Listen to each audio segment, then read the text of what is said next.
inches high. What's up there, YouTube? Wanted to share with you all my experience over the weekend on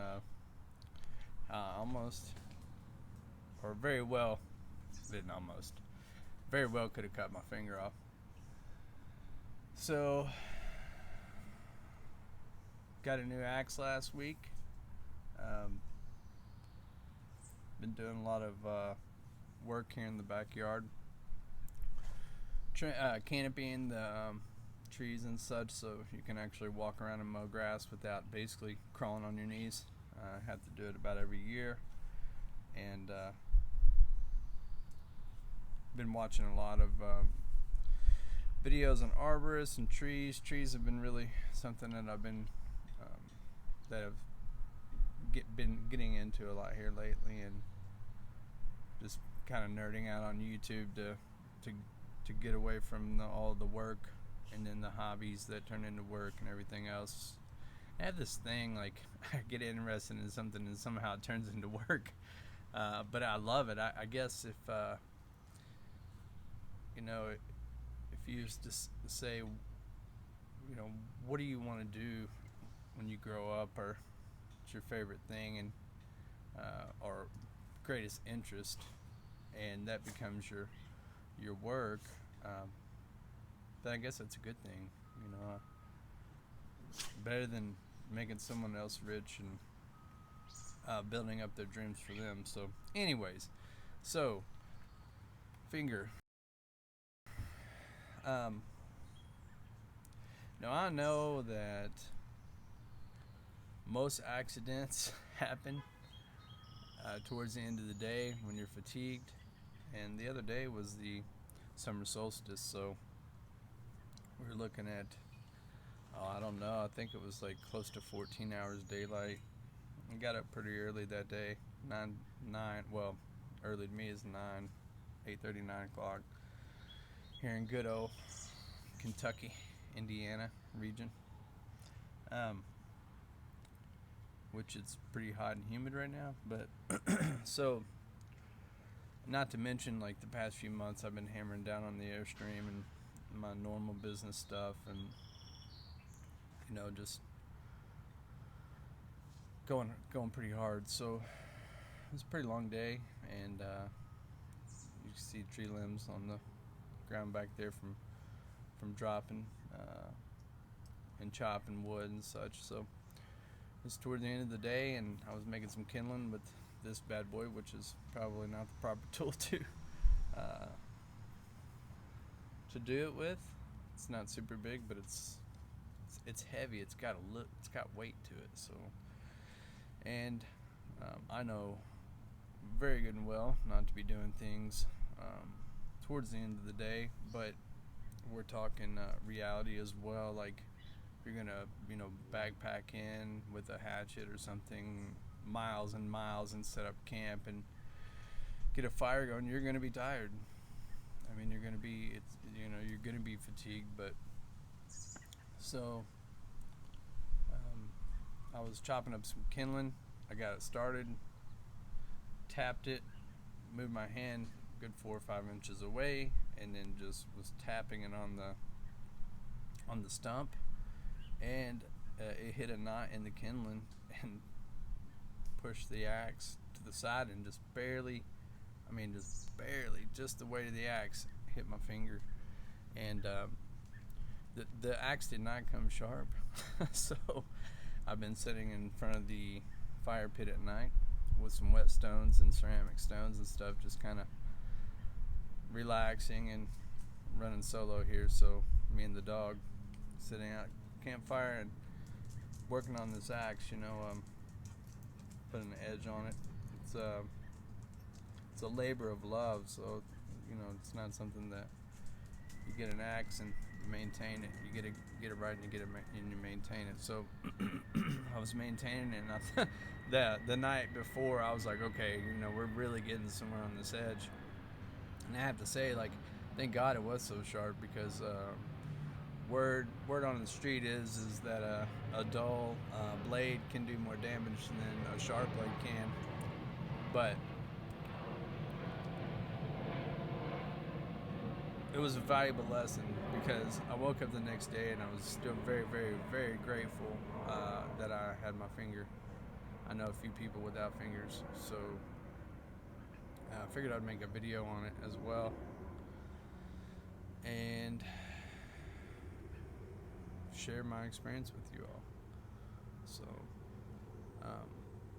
but I'm gonna walk around the backyard and show you a little bit of what I got going on. I'm also restoring a chainsaw that my dad had out of his house. It's just an old McCullough, but just a little side project as well. Replace the fuel lines and doing the fuel filter and primer bulb and such. It's circa 1990, I think. But just something I'm doing to sort of take a break from the Airstream and everything else. So, all right, YouTube, I'm back. I had to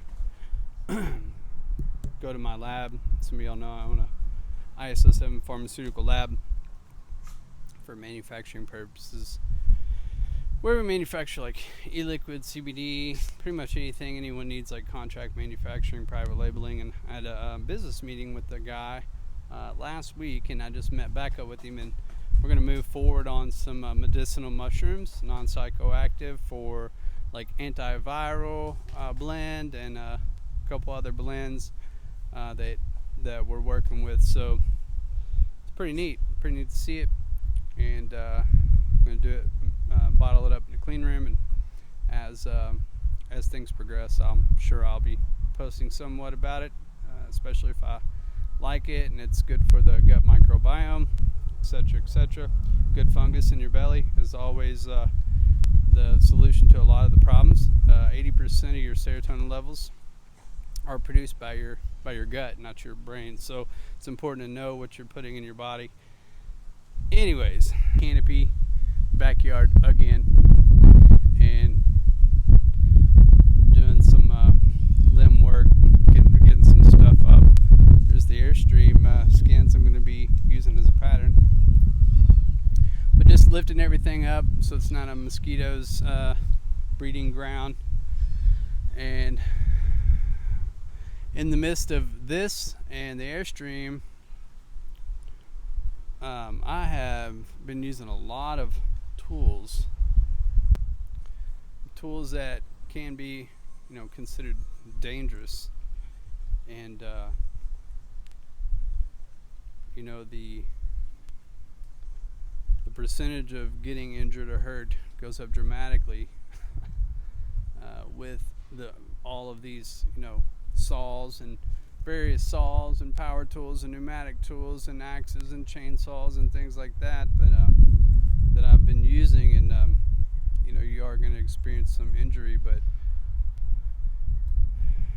I think just recently I've been doing too much, and just like the accident here, really fatigue had a lot to do with it. Doing it was summer solstice, we had 14 hours of daylight, I think, and it's 9:30 at night, and I'm trying to get a fire going to relax, and made just the stupidest, silliest mistake ever, and paid the price for it in a sense. And another sense is I'm grateful I still have my finger. It was a very valuable lesson, seeing that and experiencing it, and going to the hospital and the consequences and things like that. So we'll see. Hopefully no more injuries for 2020. It's been an interesting year, but just figured I would share it. Life isn't all cupcakes and rainbows, and I know we glorify life a lot on YouTube and Facebook, social media, etc. Like, post only the good things, but there's a valuable lessons in it for all of us. And if you're joining me on this video, don't think that myself or you are not part of the group of things that can stuff can happen to. It's we're using these things all the time. The percentages go up of injury. So valuable lesson. But I'll show you the little chainsaw project that I'm working on and restoring, and go from there. So this is basically it. Don't mind the mess. This thing was used a lot before I started doing it. Doing the sort of the restoration on all new fuel lines, and then fuel filter didn't even have a fuel filter in it, and it was all gunked up like you wouldn't believe. Super fire hazard. But I don't know, I poured gasoline in the carburetor and it fired up, so I knew the engine wasn't blown. So don't have any money invested in it, so I figured that it'd be worth throwing $20-$30 into it. Makala US made chainsaw. So that's that. This is the 74 Datsun that I drove twice last summer, and the Airstream's been blocking it in, so totally restored. Some Bluebird parts in it, custom fab suspension. She's riding pretty low. But anyways, one of these days in the very near future, there's another project. Projects on projects on projects. Gotta get the kayak out. My garage is trashed. Don't pay no attention to it. Anyways, yeah, that's that. So yeah, just really trying to find the balance in all of it on how much work, how much play, how much hobbies, anytime suffer injury. My hair is just nuts. Anyways, I need to get with that too. But yeah, when you start hurting yourself, it's a good time to sort of check yourself and ask yourself a few hard questions. What's too much, what's not enough. So, but different style video. This is a channel to where I'm literally documenting my life and things that I do. Some things may interest you, some things may not, but I promise you it will get more interesting as we go. I've had more fun than I could ever imagine on this Airstream, and it has not even left my driveway yet. So big plans on getting out of this house and going, ideally full time on the road, and starting to get really familiar with out west, and it's probably where I'm going to be heading. So hopefully you subscribe and stay tuned. Like the video if you liked it. Share the video. I'm trying to get the goal is 1,000 subscribers, so I can do like live things and really get a good interaction. So any kind of support on YouTube or whatever you all do helps. So if you find the things interesting or know someone who might, maybe tag them or share them or or tell them to follow the Unhippiest Hippie on Facebook, Instagram, social media, YouTube, whatever.